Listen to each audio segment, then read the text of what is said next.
News reporter Ariel Mallory talking to the man at the center of that chaotic scene. She's in the studio now with more on really an incredible firsthand account.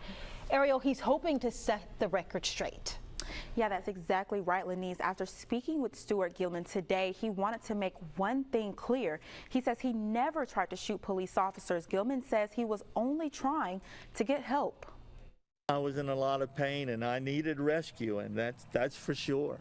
I didn't want to spend another night like that. It was a night that took a turn Stuart Gilman would have never anticipated. Gilman, who uses a wheelchair, has a simple routine to get himself in and out of his tub. But Thursday night, something went wrong. That muscle on the backside popped, and I heard it pop.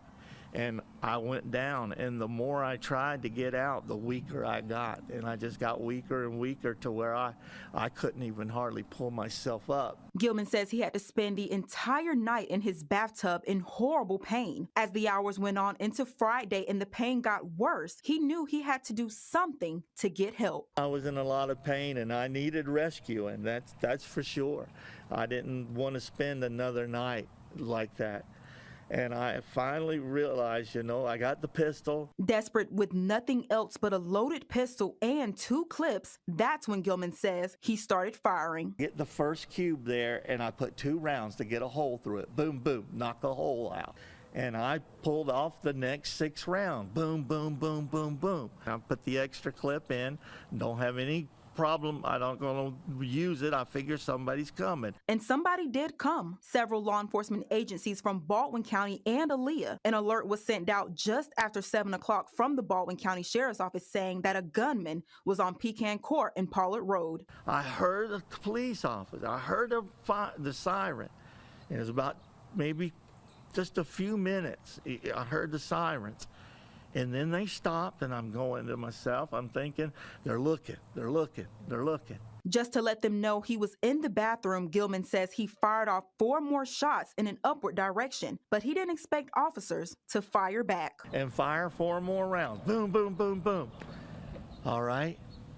And then, pow, pow, pow. I look up, and they're shooting back. I'm going, what is going on? They can't possibly think I'm shooting at them.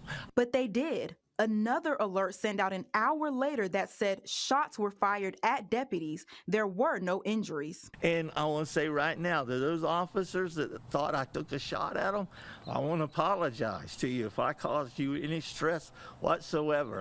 And no, I wasn't barricaded in there. I wasn't making any political statement.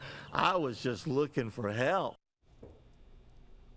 Now, the standoff eventually came to a peaceful end after 9 o'clock when police sent in a robot with a phone to communicate with Gilman. We were able to confirm that 1 sheriff's deputy fired shots. I'm told because of that, the Baldwin County Major's Crime Unit is now investigating. Live in the studio, Ariel Mallory. Ariel, first, is everyone okay? Yes, thankfully, Lenise and Byron, everyone is okay. But as you just saw in that video, it was a frightening few moments for the family. The father believes he knows what started the fire. He says it was his son's hoverboard.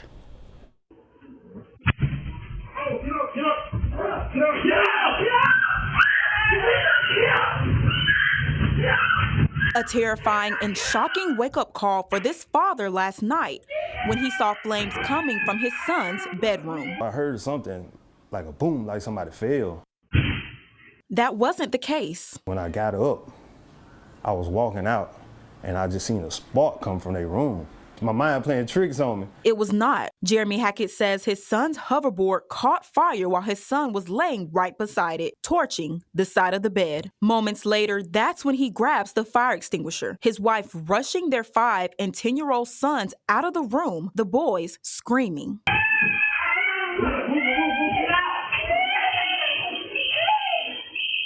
Hackett says the hoverboard was charging the night before. It's a scary feeling, but at times like that, as a father, you can't panic. You got to think with a clear head. I know it's hard for a lot of people, but you have to think with a clear head, because by panicking, you could have made it worse. A first experience for all of them. He says he'll be sitting down with his kids to explain what to do in the future. We never talked about what happened as a fire, but now we're going to go through the motions, because it took them a minute. And thank God they got up when they did, though. Stephen Millhouse with Mobile Fire Rescue says that's a good idea. Everyone should have a plan which includes means of egress, how you're going to get out of the house, and a meeting place outside of the home. So especially, again, when you have young children, they need to know how they're going to escape the house. This father's quick thinking is what possibly saved his family's lives. If you have a fire that's manageable, grab the extinguisher and put it out. And in this case, Dad was definitely the hero in this case. He was able to quickly recognize what was happening in his home, grab the extinguisher, put it out, get his kids, get out of the home. Yeah, and the dad says he doesn't have any plans of replacing that hoverboard. Our Ariel Mallory is in the studio with that story. And Ariel, I bet this was an emotional moment for the guys. Yeah, it was, Lenny and Byron. You know, Harris didn't think he'd ever see his championship rings again, but that all changed last week when he got an unexpected phone call from someone he never met.